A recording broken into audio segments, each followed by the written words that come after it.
Fala pessoal, tudo certo? Hoje vamos trazer um formato um pouco diferente no vídeo de hoje. Vamos fazer um vídeo explicativo de perguntas e respostas, em que nós vamos dar alguns exemplos, do nosso dia a dia, de fatos que aconteceram na nossa vida.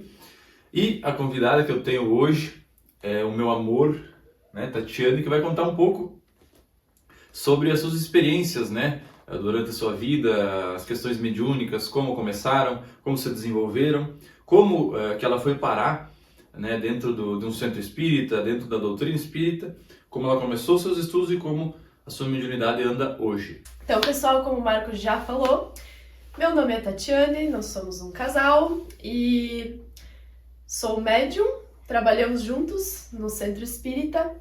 E hoje eu tô aqui para a gente poder conversar um pouquinho sobre essas questões de mediunidade, até para conseguir auxiliar você que por algum motivo pode estar perdido, pode não estar entendendo direito os sinais, o que está acontecendo com você, com os teus pensamentos, teus sentimentos, a tua parte corporal. Então, esse é um vídeo para tentar te auxiliar um pouquinho nesse processo de autoconhecimento mediúnico. Então conta pra gente como é que tu começou essa tua jornada aí dentro do espiritismo, Como é que tu descobriu essa doutrina? Foi por acaso? Foi por necessidade? Como é que foi? Então, eu acho que como 90% das pessoas, sendo bem otimista, foi sim por necessidade, por livre, espontânea obrigação, porque é como diz aquele ditado, se não é no amor, é na dor. E o ser humano, ele insiste em aprender na dor. Comigo não foi diferente. A minha primeira experiência, assim, que eu me lembro, foi numa época em que eu passei muito tempo sem conseguir dormir. E aí eu sentia como se tivesse alguém me observando e eu não conseguia ter aquele sono, descansar, aquele sono reparador. E tudo isso foi se somando. Até um momento em que eu fisicamente senti um toque, sendo que eu estava sozinha no meu quarto. E foi aí que aconteceu como se fosse um despertar, porque nós buscamos, eu e a minha família, juntamente com o meu irmão, que também tem essa sensibilidade, essa mediunidade, começamos a buscar por ajuda de diferentes tipos, psicológica, religiosa, enfim, diversas. Até o momento em que nenhuma dessas tinha conseguido suprir totalmente as nossas necessidades, não tinha conseguido acalmar isso que estava acontecendo, tanto comigo quanto com o meu irmão. E foi aí que nós conhecemos o centro espírita, a doutrina espírita. E as coisas começaram a se acalmar e nós começamos a compreender o que estava acontecendo conosco. Então, em resumo, bem resumido, é isso. Então, você caiu no centro espírita meio que por obrigação, E aí, qual foi o primeiro contato com o estudo que tu teve, já no primeiro dia, por exemplo, que tu foi lá, Quais foram as dúvidas que tu teve, o que tu achava que era e o que realmente foi, que aconteceu contigo quando tu foi no centro e tudo mais? Então, o primeiro passo em direção a esse autoconhecimento, a essa doutrina, foi quando, no centro espírita, nós fomos atendidos no que eles chamam de atendimento fraterno, que nada mais é do que uma conversa que nós tivemos com médiuns mais experientes daquela casa, que já trabalham há muito tempo e têm um conhecimento bem amplo sobre todas essas questões mediúnicas, e lá eles nos explicaram um pouquinho do que estava acontecendo com a gente, de que tudo isso era normal, de que não precisávamos nos desesperar, e nos passaram algumas orientações do que fazer dali em diante, desde orações, desde vigiar os pensamentos e todo um processo que foi se desenrolando a partir daí. E depois desse primeiro contato que vocês tiveram então nesse centro espírita, acredito eu que você começou a ler, a fazer o estudo das obras de Kardec, entender um pouco mais o que era a mediunidade, como era o mundo astral e tudo mais. E a partir de que momento, depois disso, que a tua mediunidade e a do teu irmão começaram a ficar mais equilibradas, assim, a não mais afetar negativamente no dia a dia? Eu acredito que o primeiro passo foi, de fato, esse autoconhecimento, porque por mais que existam diferentes tipos de mediunidade, cada uma delas se ramifica muito na questão dos sintomas, de como essa mediunidade se manifesta em cada corpo, em cada ser. Então foi perceber qual era o tipo de mediunidade que eu tinha e como ela se manifestava no meu corpo, nos meus pensamentos, no meu sentir.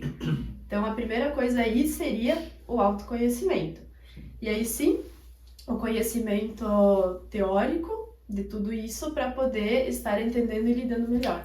Então, como a gente, né, fala na doutrina espírita, nós temos 3 pilares, né, para a evolução, né, e para nossa melhora, né, digamos assim, enquanto espírito eterno, né, que é o conhecimento, o autoconhecimento e prática do bem.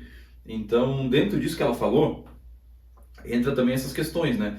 O conhecimento geral, né? Por exemplo, no caso da mediunidade, né, para a questão do equilíbrio da mediunidade, como é que funciona o mundo astral, como é que funciona a questão das encarnações, por que estamos aqui, da onde viemos, para onde vamos, quais são os motivos, né, dos nossos problemas, ou dos nossos desafetos, ou das nossas qualidades, né? Por que a gente nasceu onde nasceu, quais são as nossas tarefas, qual é a missão individual de cada um.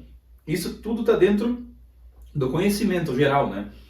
O autoconhecimento é justamente isso que ela falou. Você conhecer e perceber quando realmente é algo externo que está vindo, né? Ou quando é dela, né? Perceber esses pequenos insights, essas pequenas mudanças, essa pequena melhora, que muitas vezes é sutil, né? Mas que precisa ter essa observação, esse orar e vigiar, né?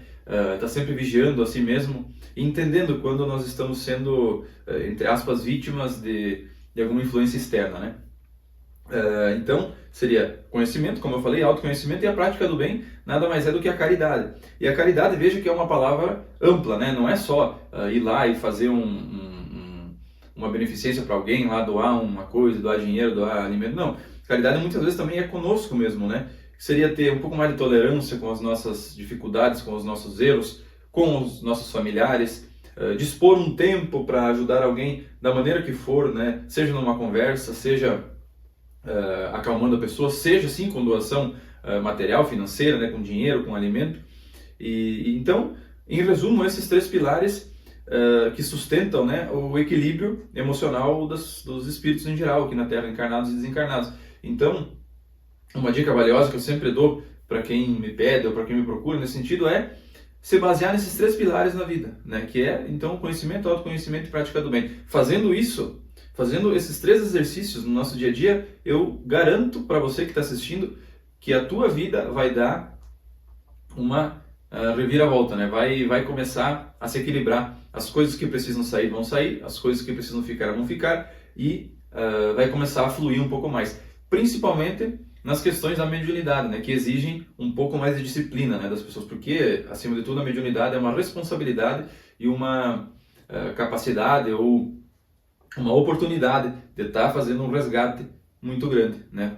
Eu sempre digo, né, médium, e eu falo isso com certa facilidade, até uma piada interna que nós temos no grupo, né, que eu falo, eu não tenho pena de médium, porque a mediunidade, ela é, acima de tudo, uma capacidade ou uma oportunidade de resgate, né? Muitas vezes, pessoas que cometeram grandes faltas no passado só conseguem ter um resgate e equilibrar os seus débitos com grandes conquistas, né? E a mediunidade muitas vezes é justamente aquela capacidade de poder ajudar muitas pessoas através das diversas formas mediúnicas que nós temos, que não vamos entrar agora nos detalhes. Mas então, resumindo, quem se identifica como médium, quem tem essa sensibilidade, faça isso. Prática do bem, conhecimento e autoconhecimento. Aproveitando esse gancho para falar uma outra coisa muito importante, que é, à medida em que você vai se conhecendo e percebendo tudo isso em você, é legal que você não esteja sozinho nesse processo. Porque ter pessoas próximas de ti que têm esse mesmo conhecimento, que tenha esses mesmos interesses que você nesses assuntos, vai ajudar muito. Porque quando a gente está dentro do processo, é como se a gente estivesse dentro de um furacão. Então, muitas vezes nós não vamos nos compreender e é muito difícil de dissociar aquilo que é teu daquilo que não é.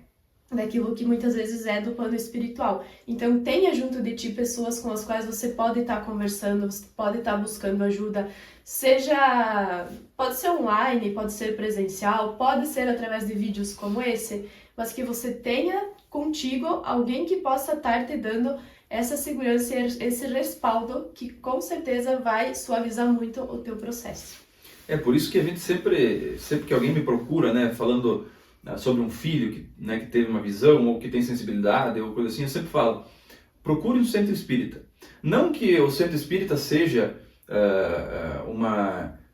a única via, né, o único local que tu vai conseguir desenvolver e tratar isso. Não, mas pela minha experiência, eu sei que nesses locais vão ter pessoas que passaram pelas mesmas experiências que tu passou. Sofreram muitas vezes, né, não tinham os mesmos recursos que você tem hoje. E essas pessoas vão poder te dizer assim, ó, faça isso, faça aquilo, leia isso, assista isso, enfim, né? Vão te passar um feedback que muitas vezes vai te poupar um tempo e um sofrimento que não era necessário te passar. E vão te manter motivados também, né? Sim. A buscar cada vez mais. E essa conexão, essa egrégora de pessoas que vai se formar, vai ser também uma melhor maneira de você ter disciplina, né? Porque a partir do momento que você cria amigos, né, cria laços de amizade dentro de um grupo, você também se motiva, né, a estar participando mais, né? Não é aquele negócio, aquele fardo pesado, né? Toda segunda eu tenho que ir lá fazer isso, estudar e trabalhar. Não, a partir do momento que tu cria amizades, tu cria vínculo com as pessoas, fica mais leve, né? Tu vai lá se divertir e trabalhar, né? Estudar, mas de forma leve. Então, eu sempre dou essa dica, né? Se você tem sensibilidade, não tenha vergonha, não tenha medo, tá? O centro espírita não é nada, não é um bicho de sete cabeças, tá? São pessoas extremamente normais, tá? Que fazem a prática do estudo, né? Principalmente das doutrinas de Kardec, né? Claro que cada centro tem a sua particularidade, mas de forma geral é isso. Então, você vai entender aquilo que você passa contigo, o porquê de tudo isso, e a partir daí você vai ter mais equilíbrio, vai estar mais tranquilo para poder desenvolver a tua mediunidade e trabalhar ela.